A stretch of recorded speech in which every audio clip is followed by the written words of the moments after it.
দেশের সকল সরকারি হাসপাতাল ও মাঠ পর্যায়ে জনবল সংকট নিরসনে খুব শীঘ্রই ১ লক্ষ স্বাস্থ্যকর্মী নিয়োগ দেবে সরকার। এতে জনগণের প্রাথমিক স্বাস্থ্যসেবা নিশ্চিত হওয়ার পাশাপাশি চিকিৎসা খরচও অনেকটাই কমে আসবে বলে জানান সংশ্লিষ্টরা। রিপোর্ট শরীফুল ইসলামের। দেশের সরকারি হাসপাতাল ও মাঠ পর্যায়ে দীর্ঘদিন ধরে তীব্র জনবল সংকট অব্যাহত রয়েছে। তৃণমূল পর্যায়ে প্রয়োজনীয় সেবাদাতার ঘাটতি থাকায় দেশের সাধারণ মানুষ কাঙ্ক্ষিত চিকিৎসা সেবা থেকে বঞ্চিত হচ্ছেন। স্বাস্থ্য মন্ত্রণালয়ের পরিসংখ্যান বলছে, সবচেয়ে বড় সংকট বিরাজ করছে মাঠ পর্যায়ের স্বাস্থ্যকর্মীদের মধ্যে। এ খাতে অনুমোদিত ৬৫,২৩০টি পদের বিপরীতে বর্তমানে ১৮,৯৪৭টি পদ শূন্য রয়েছে। এর মধ্যে ন্যূনতম চিকিৎসা সেবা ও টিকাদানের মতো অতি গুরুত্বপূর্ণ কাজের জন্য নিয়োজিত স্বাস্থ্য সহকারীর ২০,৯০৯টি পদের মধ্যে ৬,৯৫৩টি পদই খালি।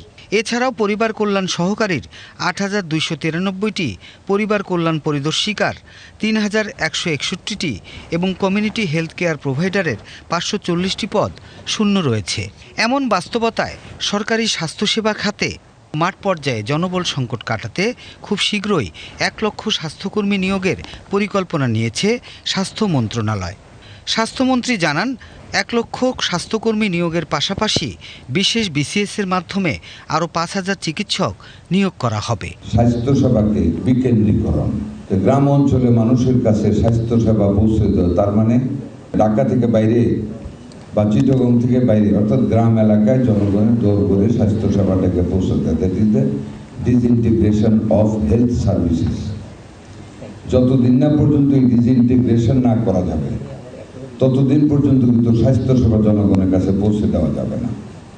আর সেই লক্ষ্যে আমরা কাজ করে যাচ্ছি, যাতে করে আমরা গ্রাম এলাকা পর্যন্ত স্বাস্থ্যসেবাকে বিস্তৃত করে জনগণের উপকার করতে পারি, স্বাস্থ্যসেবাকে যাতে নিশ্চিত করতে পারি। স্বাস্থ্য সচিব জানিয়েছেন, তীব্র এই জনবল ঘাটতি মেটাতে পারলে তৃণমূল পর্যায়ে মানুষের প্রাথমিক চিকিৎসা সেবা যেমন শক্তিশালী হবে, তেমনি অনেকেই উন্নত চিকিৎসা সেবা নিতে বিদেশে যান। তাই দেশেই মানসম্মত চিকিৎসা সেবা নিশ্চিত করা গেলে মানুষের বিদেশমুখিতাও কমে আসবে। ইউনিয়ন হেলথ কমপ্লেক্সের সাথে আমরা কমিউনিটি ক্লিনিকগুলোকে আমরা লিঙ্ক করব, ১ লক্ষ স্বাস্থ্যকর্মী নিয়োগ দেব। ইতিমধ্যে সরকার ঘোষণা করেছে এবং আমরা কার্যক্রম গ্রহণ করছি।